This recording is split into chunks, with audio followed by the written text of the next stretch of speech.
There are hundreds of viral strains connected to both the cold and flu viruses. The majority of these viral strains alter themselves genetically every year or every few years to survive in the world we have created with vaccines and medical treatment to reduce symptoms. Because they have adapted and learned to change with our efforts to fight them off, developing any type of traditional permanent cure is impossible. One of the main reasons we are unable to develop a cure is because of the frivolous way antibiotics are created and used in our society. Because we are unable to cure these viruses, we are forced to use the same treatments that our ancestors used, and update the methods as the viruses change. The medications that are available aim at shortening the amount of time we are forced to deal with the symptoms of the virus. Even using our best scientific efforts, statistics still show that between 10% and 35% of the American population will be affected by the flu virus on some level. This number varies depending on the strength and virulence of the flu virus, how many people are vaccinated that year, and the immunity level of the people in the community. Even though the flu virus poses a threat to the population, there is no true need for a cure. The majority of cases resolve on their own and spontaneous recovery is common. Even with vaccination, it is still possible to contract a minor infection of the flu virus. Because of this, the primary focus of the community should be to use sanitation protocols to prevent contracting the flu virus. Vaccination and frequent hand washing can either prevent people from getting the flu, reduce the amount of treatment needed, and shorten the length of active symptoms should one contract it. In closed areas like homes, schools, dormitories, hospitals, and nursing homes, the virus can spread like wildfire. This is why the highest rate of infection is in children who fall into the age range of 5 years old to 18, college students, and the elderly. Adults who have a weak immune system and those who have a compromised immune system are at higher risk as well. The most common medical conditions that increase the risk of contracting the flu are asthma, diabetes, cancer, and AIDS. Antibiotics make treatment difficult. In the last 30 days, overprescribing and overusing antibiotics created a serious problem. It was once thought that antibiotics would have the power to treat bacterial infections and viral infections. Because of this, when someone presented with symptoms of an infection, a doctor would freely prescribe antibiotics without performing expensive tests. Even after it was determined that antibiotics are not capable of treating viruses, doctors still prefer not to test infections to determine whether they are of bacterial or viral origin. How antibiotics are overused has led to an increase in antibiotic-resistant bacteria. It has also dramatically sped up the rate that the influenza virus mutates. Over decades of doctors prescribing antibiotics in situations that turned out to be the flu, the virus still reacts as though it has been threatened. When it is exposed to an antibiotic, it mutates and replicates faster, practically disabling the immune system. When this happens, the person who is suffering from the flu is at a much higher risk for developing a secondary bacterial infection, which can make them seriously ill. The American public spends several $billion annually on over-the-counter cough and cold medicines. To top this off, to stay up to date with the changing nature of the flu virus, the pharmaceutical industry must come out with a new flu shot to help contain the most recent strains of the seasonal flu. Unfortunately, this vaccine is unable to prevent everyone from contracting the flu virus, because it was developed for the previous year's flu, which has since mutated outside of the vaccine's scope. This means it can only provide partial prevention, and the remaining responsibility falls into the category of personal protection. Alternative treatments for the flu. Because people are becoming aware that vaccines are unable to completely protect them, there has been a massive effort by the public to avoid contracting the flu, reduce the number of symptoms experienced, and reduce the duration of time symptoms are experienced. This has led people to search for alternative treatments for the flu that are not as invasive and are less toxic than manufactured methods. This is a great idea, especially considering that the best cure for the flu is prevention. It is far easier to prevent oneself from contracting the flu than it ever will be to cure it after they already have it.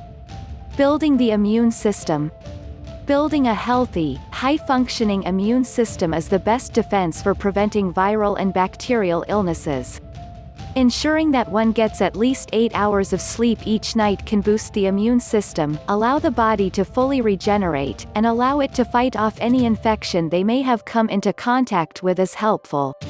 It is also proven that reducing one's sugar intake can be beneficial to building a healthy immune system as well.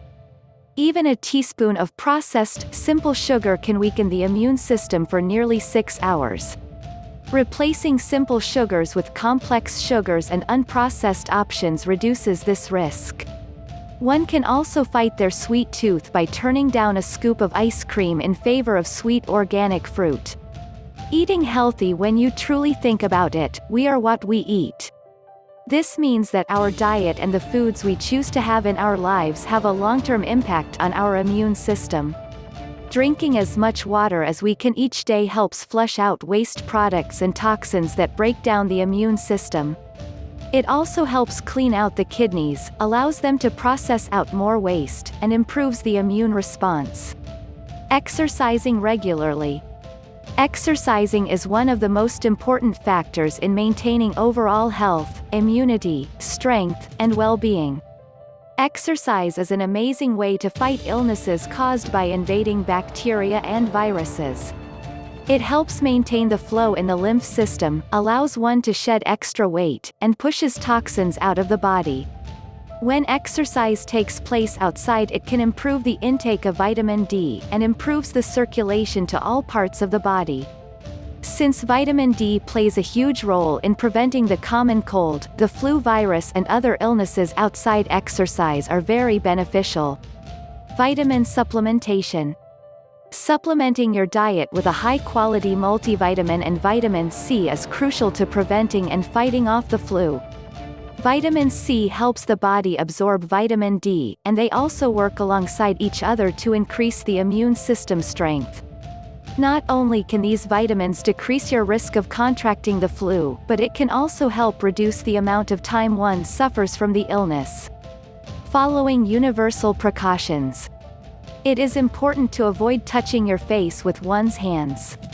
One should avoid touching your eyes, nose, and mouth with one's hands. This is because the flu virus is picked up by one's hands, and once they touch their face, they have put themselves at risk for contracting the flu virus. Ensuring that one washes their hands after touching solid objects, touching other people, shaking hands, and after each trip to the bathroom can help prevent one from contracting the flu virus. It is not recommended for one to use antibacterial soaps. This is because it is proven to increase the risk of spreading antibiotic-resistant bacteria through the community. Rather than using antibacterial soap, one should wash their hands under warm water using soap and friction for at least 90 seconds. Reduce stress. Reducing the amount of stress one experiences in life can be extremely valuable. While it is not possible to reduce all of the stress in one's life, reducing it as much as possible is beneficial. To deal with the stress one is unable to eliminate, practice deep breathing exercises, brisk walking, listening to music, and exercising regularly. Sometimes, learning to manage stress may involve eliminating certain people and situations that cause increased stress levels. After eliminating the stress from one's life, one will feel better and be more capable of coping with stressors in their everyday life. It may seem difficult to remove these stressors from one's life, but after doing so, one realizes it is much more difficult to accommodate these things, and stress-related illnesses are not worth the risk. Decreasing symptoms of the flu. If one feels as though they are developing symptoms of the flu, they can decrease the severity of the symptoms, and shorten the duration that symptoms are present by following a few simple steps regularly throughout one's illness. Once symptoms appear, one should gargle with a saltwater mixture 3 to 4 times daily. This will help kill the flu virus, which is living and breeding in the back of one's throat. Use an over-the-counter saline spray 3 to 4 times daily. Spray in each nostril. Blow the excess fluid out in a tissue, discard it and wash hands. This kills the live virus cells that are living and breeding in the nasal passages and sinuses. Use a neti pot twice per day to flush the virus out of the sinus cavities, where it also lives and breeds. Take the recommended daily amount of vitamin C and divide it into several doses. Make sure the brand of vitamin C taken is in the form of ascorbic acid. Follow the manufacturer's recommendations on dosage. Take in plenty of fluids. Divide fluids into healthy portions of water, fresh vegetable juices, and fresh fruit juices. All of these fluids help flush toxins out of one's body, provide necessary enzymes, decrease the amount of inflammation and pain experienced, and assist in flushing the viral cells out of the body. Taking zinc lozenges can decrease the duration of both the cold and flu viruses. Before taking a zinc supplement, one should educate themselves about the symptoms of zinc toxicity. Ensure that the lozenges are only sucked on, not chewed. If one finds the zinc lozenges make them nauseous, discontinue use as it is a symptom of zinc toxicity. One should ensure they take at least 20 minutes, twice each day, outside to be in the sunlight. This allows the body to absorb vitamin D from the sun, and manufacture even more inside of the cells. Vitamin D has been scientifically proven to decrease the duration of illnesses caused by the bacterial and viral invasion. Boost the body's ability to fight infections by adding garlic to one's food. Garlic contains natural antibacterial and antiviral components that will fight alongside the immune system to get rid of the infection. Add tea containing echinacea to one's daily regimen. When echinacea is combined with garlic, the immune system receives much-needed support in fighting off infections.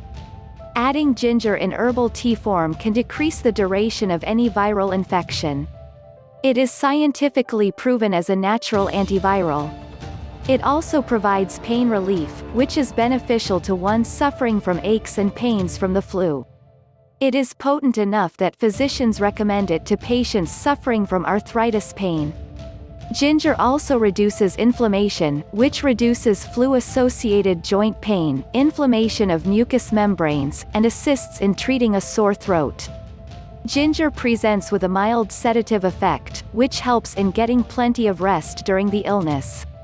Even with scientific advancements, traditional Western science and medicine are currently unable to provide a cure for the flu virus, and due to the ever-changing strains of the influenza virus may never be able to present a cure.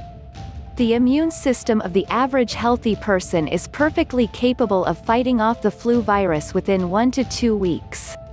However, there are those with weakened immune systems who are at risk for suffering from severe complications that can lead to hospitalization and even death. If everyone makes an effort to improve their immune system, those who are immune compromised will not face as great of a risk for complications.